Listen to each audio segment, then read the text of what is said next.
আমাদের ছোটবেলায় ঈদ কেমন ছিল এই প্রশ্ন যদি করা হয় আমি বলবো ঈদ তখন আমাদের জন্য তখন একটা বিশাল আনন্দের ব্যাপার। সে ঈদুল ফিতরই হোক সে তো বিশাল আনন্দ, এবং ঈদুল আজহাও কম আনন্দ ছিল না, কারণ আমরা সবসময় চিন্তা করতাম কি কোরবানি দেওয়া হবে, আব্বা কি গরু কিনবে না খাসি কিনবে, কি কিনবে, কার গরুটা কীরকম, কত বড়, কী রং, কেমন, এইসব নিয়ে আমাদের চিন্তার কোনো শেষ ছিল না। বিশেষ করে যখন আগের দিন বা ঢাকা শহরে তো গরু রাখা যায় না, কাজে দেখা যেত যে আগের দিনই হয়তো গরু কেনা হতো, তো সেই গরুটা কেমন, কি করছে, কি খাচ্ছে, এ নিয়ে আমাদের চিন্তার কোনো শেষ ছিল না। তো কোরবানি ঈদ খুব তখন আনন্দের ব্যাপার ছিল, কারণ মাংস আসতো এবং সেই মাংস রান্না করতো, নানান রকম পদ তৈরি হতো, মা, খালা, ফুপু, দাদি, নানি এরা সবাই রান্নাবান্না করতেন, আমরা সেগুলো খেতাম। খুব আনন্দের একটা ঈদ ছিল। ধীরে ধীরে যখন আমরা বড় হতে শুরু করলাম, পড়াশোনা, বিশেষ করে যখন ডাক্তারি পড়লাম এবং যখন ডাক্তার হলাম, তখন আবার অন্যরকম ঈদ। বেশিরভাগ সময় দেখা যেত যে ঈদের সময় রোস্টার করতে হতো, ডিউটি করতে হতো, হাসপাতালে থাকতে হতো, সেটা আবার একটা অন্যরকম। এমনও অনেক দিন গেছে যে হয়তো ঈদের আগের দিন রাতের ডিউটি ছিল, ঈদের দিন সকালবেলা ওঠার পরে রুগীদের সাথে দেখাশোনা করে তারপরে রুগীরা সকালে নাস্তা খেতেন, ঈদের সময় হাসপাতালে উন্নত মানের খাবার দেওয়া হতো, সেগুলো রুগীরা ঠিকমতো পাচ্ছে কিনা এগুলো দেখাশোনা করে সব সামলিয়ে তারপরে যখন বাসায় আসতাম তখন হয়তো আমার পারিবারিক ঈদ শুরু হতো। সেটা একটা অন্যরকম অভিজ্ঞতা।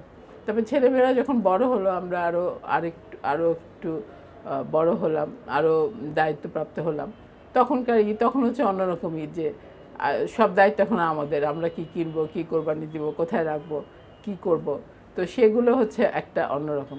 এখন আবার যেমন এখন আমাদের ছেলেমেয়েরা হয়তো অনেকেরই বাইরে আছেন, বিশেষ করে আমার 2 ছেলেই বাইরে, তারা ওখানে হয়তো কোরবানি দেয়, আমরা এখানে আমরাই থাকি, তো সেটাও হয়, সেটাও একরকম ঈদ। সকালে ওঠার পরেই ছেলেরা খোঁজ নেয়, ঈদ মোবারক জানায়। তাদের হয়তো যেহেতু তারা বিদেশে আছে সেই সময় হয়তো তাদের ছুটি নেই, অথবা তাদের ওইভাবে ঈদ পালন হচ্ছে না, কিন্তু পরবর্তী যে ছুটিটা আসবে সেই ছুটিতে তারা ঈদ পালন করবে, যে তাদের যে উইকেন্ড আসে সেটা, তো তখন তারা হয়তো কীভাবে পালন করে সেটা সম্বন্ধে আমরা জানি, ওরাও জানতে ইচ্ছুক যে তোমরা কী করলা, আজকে কী খেলা, কী রান্না করলা। কাজে এটাও একটা অন্যরকম ঈদ।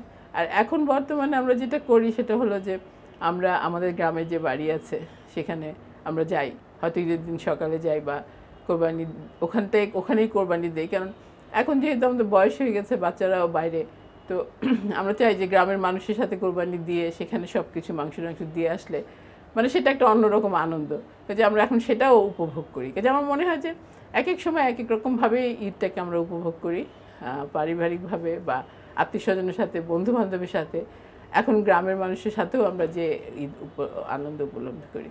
তো আনন্দটা বড় কথা, আর এটা একটা উৎসব। কাজে যখন যে পরিবেশে থাকে সেই পরিবেশে সেই আশেপাশের মানুষদের নিয়ে আনন্দ করাটাই আসলে সবারই উচিত, এবং এতেই মনটা ভালো থাকে, ভালো থাকবে আমরা। তো আমি মনে করি যে আমরা সবাই আসলে ঈদ উৎসব পালন করব এবং সবাই এই উৎসবের আনন্দটা উপভোগ করে নেব। সবার জন্য আবারও ঈদ মোবারক।